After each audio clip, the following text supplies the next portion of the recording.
In the quiet village of Gigling-en-Durey-Bees, nestled within the lower Austrian Alps, the year 1873 brought with it not only a long, hard winter but the birth of something that would become a whispered legend among locals and an enigma ignored by the broader scientific world. To Franz and Lot Kellner, humble woodworkers with little education but deep religious faith, were born for sons Johann, Matthias, Elias, and Oskar, delivered within the span of 37 minutes by a midwife whose name history has conveniently lost. What set this birth apart was not just the rarity of identical quadruplets at the time, a biological event bordering on statistical impossibility, but the uncanny precision with which the infants mirrored one another in nearly every observable way from their very first breath. The village priest recorded in his diary how the four boys cried in perfect unison, sucked on their thumbs in synchrony, and even fell asleep within seconds of each other, no matter how they were arranged in the room. Their weight, length, and even subtle facial expressions were indistinguishable. So much so that their own parents had to tie colored threads around their wrists to differentiate them. It wasn't long before rumors started spreading across nearby villages that the Kellner children were not normal, not merely identical, but part of something inexplicable. By the time the boys turned 4, their reputation had grown beyond the local communities. A group of German naturalists journeyed to the Kellner household under the guise of curiosity about rural child development, but they left unsettled. One writing in his field journal that the boys responded to questions not as individuals, but as a singular intelligence fractured into 4 forms. Indeed, those who encountered the boys noticed a disturbing pattern. If one tripped, the others momentarily stumbled. If one stared into the fire, the other's gazes would follow without prompt. When asked a question separately, their answers were identical to the syllable, sometimes even delivered with the same vocal inflection. As the Kellner boys aged, they continued to defy individual development. At the age of 8, during an unfortunate wood-chopping accident, Johann nearly severed his thumb. The village doctor, summoned in a hurry, was stunned to find the other 3 boys clutching their own thumbs in pain, though they bore no injury. When asked later, each claimed they had felt the blade. The incident was quietly recorded in medical notes, never published, left to languish in a dusty drawer of the local physician's cabinet. Word of these strange occurrences reached Vienna, where a small academic society dealing with esoteric biology convened to discuss the matter. Though minutes were taken, the meeting concluded with no official recommendation or outreach to the family, citing the boys' remote location and poor documentation as barriers. Some villagers believed the boys could communicate without speaking. They often wandered into the woods behind their home, disappearing for hours, only to return with small animal bones arranged in strange symmetrical patterns. These outings always occurred during fog-heavy mornings, and though no one ever followed them deep enough to find out what they did, the boys always returned with their clothes pristine and their expressions blank. Their teacher at the village school recounted an unsettling episode in which all 4 simultaneously dropped their chalk, drew a crude eye on the board, and then refused to speak for the remainder of the lesson. The event unsettled the class so thoroughly that the school closed for 2 weeks, despite the growing interest. No major institution sought to formally study the Kellner quadruplets. Whether due to fear, bureaucracy, or more conspiratorial motives remains uncertain. A traveling British anthropologist, Charles Ridley, visited the family in 1886 and described the boys as mirror souls housed in fractured bodies. His brief report, published in a fringe journal, noted that during his 3-day stay, he was never able to observe them individually. They slept, ate, and moved together. Ridley left with the impression that separating them physically for too long caused visible discomforts, wetting headaches, nosebleeds. He attempted to interview them individually, but noted that when isolated, they entered a trance-like state, unable or unwilling to respond. By their teenage years, the Kellner Brothers had become local legends. The villagers began avoiding them, whispering that they brought storms and poor harvests, even though no weather anomalies were ever formally linked. Still, the family became increasingly reclusive. The boys rarely ventured into town, and when they did, their movements were met with silence and sideways glances. One priest, who attempted to perform a cleansing on the boys during a Sunday service, suffered a seizure mid-sermon and claimed afterward to have seen 4 shadows moving under one body. The mystery deepened when the local physician who had delivered them. Now, an old man reportedly began burning his old patient records, starting with the Kellner birth documentation. When asked why, he simply replied that some pages were never meant to be read twice. Not long after, in 1892, a fire consumed the Kellner household. Strangely, no remains were ever officially recovered. Charred bone was found, but its origin could not be verified. The village blamed a lightning strike, though the weather had been calm for days. Strangely, following the fire, sightings of the brothers continued, reported by travelers and hikers who claimed to see 4 identical men in dark coats walking silently through the woods. No one ever managed to speak to them.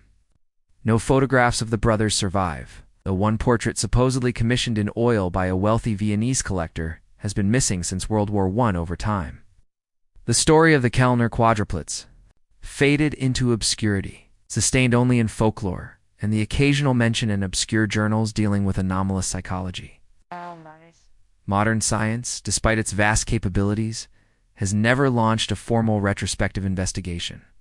Some speculate the case was too strange, too out of alignment with what mainstream biology was prepared to handle. Others believe that what little documentation did exist was suppressed or destroyed deliberately. Yet the tale of the Kellner brothers persists in whispers among certain academic circles, always prefaced with uncertainty, always concluded with reluctance. As the Kellner brothers grew older, their existence became a quiet fascination not just among the locals of Jijilin and Deribes, but within a small, scattered group of academics and scientists who had heard whispers about their unusual lives. At first, the interest was passive, mere notes, scribbled in letters or marginalia in obscure medical journals, but by the time they reached adolescence, the silence surrounding their case took on a new character, not of neglect but of deliberate avoidance. It wasn't that the scientific community was unaware of them. It was that those who approached the family, or even hinted at serious study, found themselves met with resistance, silence, or worse, subtle warnings to walk away. This pattern of curiosity met with obstruction became so consistent that some began to believe the Kellner brothers were not simply overlooked by science, but intentionally left untouched. In 1885, Dr. Gustav Eberhardt, a neurologist from Munich, who had recently published on neural mimicry in twins, made a public request for case studies involving rare multiples. Within months, he received a letter written in shaky penmanship from an anonymous source in Lower Austria, alerting him to the Kellners. Eberhardt, intrigued, traveled to the area under the pretense of conducting a broader ethnographic survey. Upon arriving in Gigling and Ibs, he attempted to locate the family, but found their home guarded by members of a local fraternity group that claimed to be watching over them for their own safety. When Eberhardt pressed the issue, he was told to leave town before nightfall.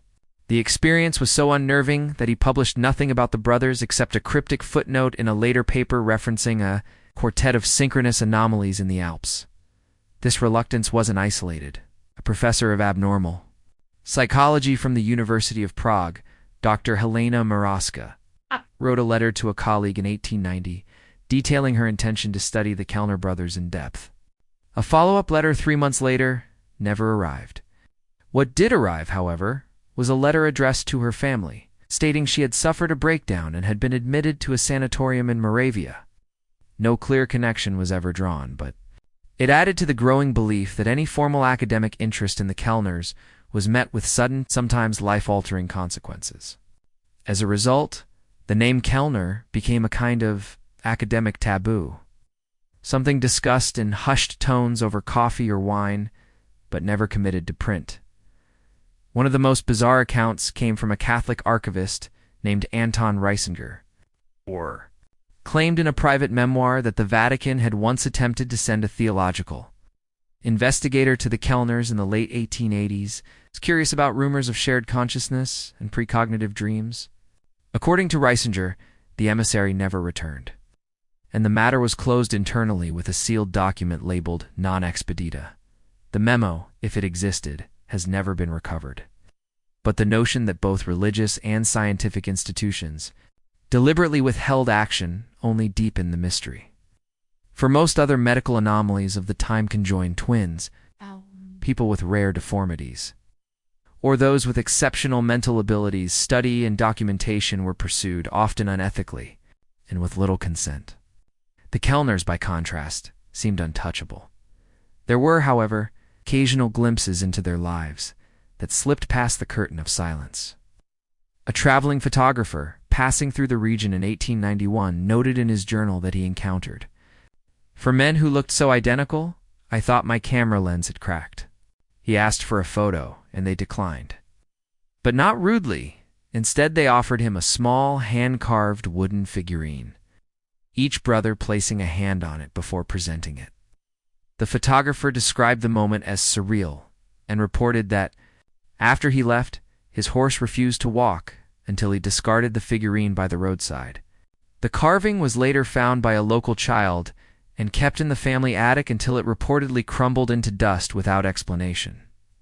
Another traveler, an American folklorist named Edgar Latham, wrote about a mysterious alpine legend involving the echoing four, figures who moved like phantoms through mountain passes and were said to know what has not yet happened. Locals recounted stories where hunters lost in the woods claimed to have been led home by four silent men who vanished the moment the village lights were visible. Latham, suspecting some real-world origin behind the myth, attempted to track the source and found multiple references pointing back to the Kellner family. He even claimed to have seen them once, crossing a ridge at sunset, their shadows unnaturally long and moving as if cast by a single source of light. Though there were four bodies present, the idea that the Kellner brothers might possess abilities outside the scope of known biology began to circulate in underground circles by the early 20th century. A manuscript found decades later in a locked chest in Vienna's Natural History Museum suggested that the brothers might have exhibited signs of quantum entanglement at a biological level, a concept entirely alien to science in their era, but eerily appropriate to modern physics. The manuscript, unsigned and heavily redacted, proposed that the Kellner brothers were not separate individuals, but manifestations of one consciousness distributed across four bodies, making them a phenomenon beyond classification. The writer ended their notes with a warning: to divide one is to disrupt the whole. And perhaps that was the crux of why no institution dared study them. Its experiment would be to separate them. To observe too closely might risk unraveling something not yet understood. Some suggest that powerful force, scientific, governmental, even esoteric, may have conspired to ensure the brothers remained undisturbed, not to protect them, but to protect others from what their true nature might reveal. If the Kellners truly shared one mind, one soul, or one thread of reality woven through four vessels, what would happen if that thread were pulled? What if their minds connected to something beyond mere telepathy? What if their synchronized movements were not a side effect, but a language spoken in gestures science hadn't learned to translate? There's speculation that certain military institutions in the 20th century tried to replicate the Kellner phenomenon using artificial twins or sensory deprivation techniques, but none succeeded. One declassified memo from 1957 refers vaguely to the Giegeling model as a reference point in psychic research, though the details are redacted. Even today, the Kellner case remains absent from most mainstream textbooks and psychiatric compendiums. Whether it's due to the lack of hard data, or because what little exists is hidden from view, the fact remains: science has touched countless mysteries but chose, or was forced, to ignore this one. In the decades following the mysterious lives and eventual disappearance of the Kellner quadruplets, a fog of folklore, speculation, and deeply unsettling accounts began to settle over their legacy. More than just an anomaly of nature, the Kellner brothers became figures of myth, surrounded by stories that blurred the line between reality and superstition. The villagers who once knew them aged and died, and with each passing year, their memories became distorted recollections or vague warnings whispered to children who dared wander too far into the forests of Lower Austria. What remained consistent, however, were the recurring claims that the Kellner brothers had shared something far more complex than genetics, a kind of metaphysical bond that challenged the very structure of individuality, perception, and even time itself. Among the more chilling accounts that persisted were stories of shared dreams. People close to the Kellner family, especially their childhood neighbor Greta Nussbaum, described how the boys would often wake at the exact same moment during the night. Their expressions confused yet focused, as though having returned from a journey none could describe aloud. Greta claimed that the boys once approached her, all for speaking in eerie unison. To tell her not to walk near the river the following morning, she laughed it off until news came later that day that the bridge over the EBEs had collapsed during a flash flood. These instances weren't isolated. Similar warnings and premonitions, always vague but eerily accurate, were whispered throughout the community for years, though no one could ever prove whether they stemmed from some subconscious awareness or something less explainable. Perhaps the most compelling and unsettling element of the Kellner story lies in the reports of physical synchronicity that extended beyond pain or emotion. Multiple sources noted that when one brother would write, the others would unconsciously move their fingers in the same rhythm, even if they held no pen. When one read aloud, the others' mouths would form the same words silently. A midwife, who briefly assisted the family in the 1880s, claimed to have seen Elias Kellner trace a geometric pattern into the dirt while his brother Johann, completely unaware and with his back turned, drew the exact same pattern into the condensation on a window. These strange behaviors were so regular and so consistent that even the skeptical found themselves avoiding prolonged contact with the family. It wasn't fear of harm, it was the sense that the boys, as individuals, did not truly exist. Rumors of telepathy grew stronger with age. While there was no formal term for it at the time, locals began calling them the mind's mirror, a title born of the way they could seemingly understand what another was thinking or feeling with no verbal exchange. One account from a visiting priest described how he asked each boy separately to describe a dream they had the previous night. Each one gave a near-identical narrative, including details about landscapes, smells, and actions that matched perfectly, down to minor sensory elements.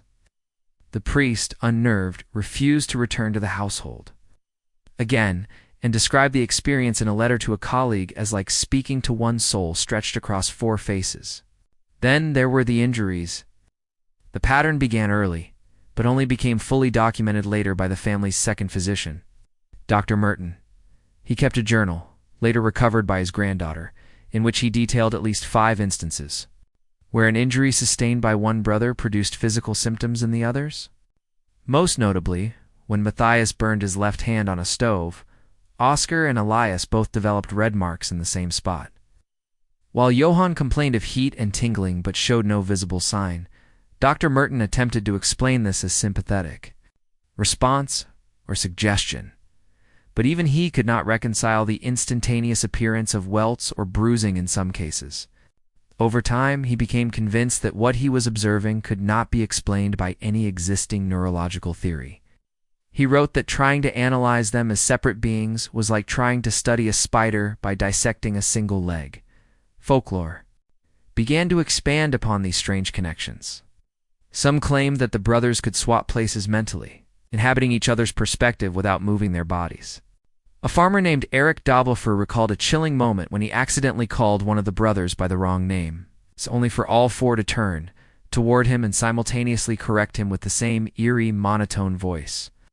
The idea that their consciousness was fluid, or even shared, began to solidify among locals. Children were warned not to play near the Kellner home after dark. And a midwinter festival that once passed near their property was rerouted entirely after several attendees claimed to see the brothers standing silently at the edge of the forest, unmoving for hours, as though observing something invisible to others.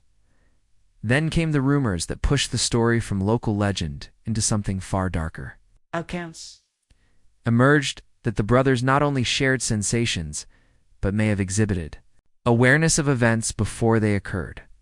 In the harsh winter of 1891, months before the fire that would consume their home, the Kellners were seen walking from house to house in the village, giving people old photographs and bundles of cloth.